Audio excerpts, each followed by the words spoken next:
We're here with Johny Hendricks, one half of that co-main event to determine, I believe, the #1 contender in the welterweight division. But before we go out there, it turned into a fashion show before we got out of here, Johnny. Obviously, Frank thinks he's far more fashion-forward than us, and I respectfully disagree. You can't go wrong with chrome, right? Or whatever. Is this chrome? Aluminum? Aluminum? I don't know. It's a watch, man. It tells time. So Wood watches are more fashion for its fashion sense, and obviously you two are still trying to catch up. So if we get stuck in the woods, we can always start a fire. Bingo. You just been told. See, we'll live with my watch. With your watches, we die. So all right, you mentioned time. Your time is coming on Saturday. A big fight versus Martin Kampmann. This is the fight that I think should determine the #1 contender. We heard what Dana White said. We heard all this Anderson Silva jazz. But mentally speaking, what is going through your mind right now as we get closer to this fight? Who cares? It's not. I can't control it. You know what I mean? All I can control is Saturday. You know what I mean? How I do on Saturday. That's all that matters. And if they do fight, like I said, can I stop Dana White and the Petita brothers? No. You know what I mean? I just got to say, okay, good luck. You know, just sort of walk away. How bad is that, though, when you're like, I'm fighting for the #1 contendership, the media thinks it is, the fans thinks it is, and then Dana might pull a switcheroo and put somebody else in there?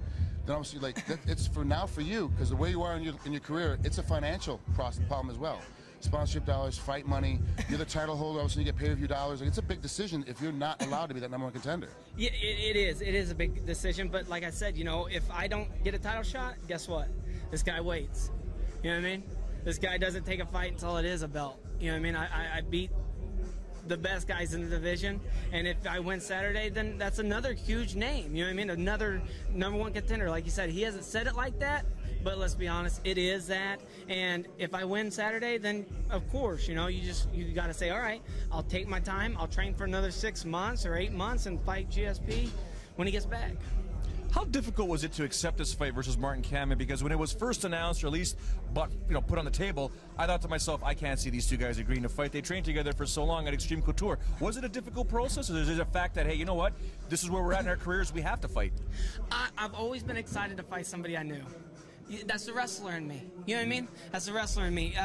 I know many guys, good friends, that I wrestled every weekend. And who better to beat you than somebody who knows you, right? So that makes you train that much harder, that much better. And so that wrestler instinct came out of me, knowing that I'm going to fight somebody who knew how I trained before and who has trained with me before. So now I'm sitting here going, okay, he sort of knows me. How do I beat that? You know what I'm saying? And how do you win to that? And it's fired me up. I will say that. You know, you get these other teams, you know, AKA says a lot, we won't fight each other, but there's from a wrestling background. You and I have always agreed, I don't care if it's you and I have to compete, we train together every day, then we got to compete. That's how it works. Would you compete against somebody that's actually in Team Takedown right now that you train with every day? Yeah, I already told one of my friends, he's at 170. He trains with me, he's 5-0 at 170. I said, if you get in the UFC and you get a title shot and I'm holding the belt, and he goes, I wouldn't want to fight you. I said, hell no. I said, we're fighting.